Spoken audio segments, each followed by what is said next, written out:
magandang hapon po sa inyo mga guys. Guys, welcome back.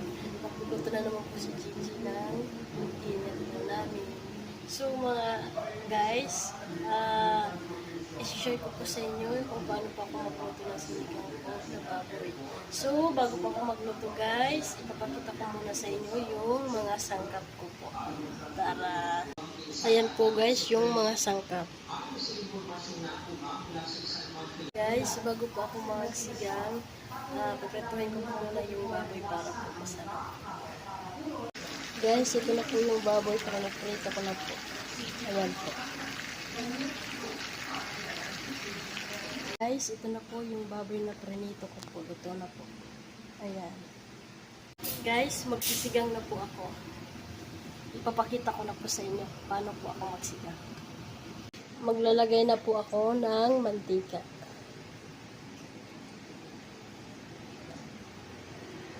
Ayan. Guys, igigisa ko na po yung sibuyas.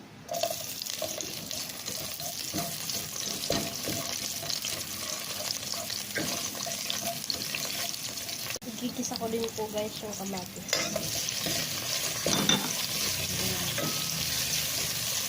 Ayan. Lalagay ko na po guys yung baboy. Ayan. Haluin ko lang po guys.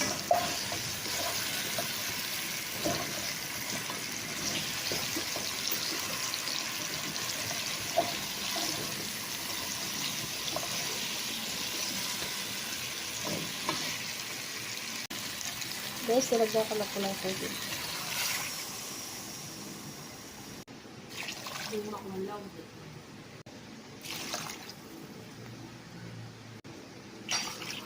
Ayan guys. Ilalagay ko na lang po yung labanos kasi po matagal ito maluto. Ilalagay ko din po guys yung gabi. Ayan. Haluin ko lang po guys.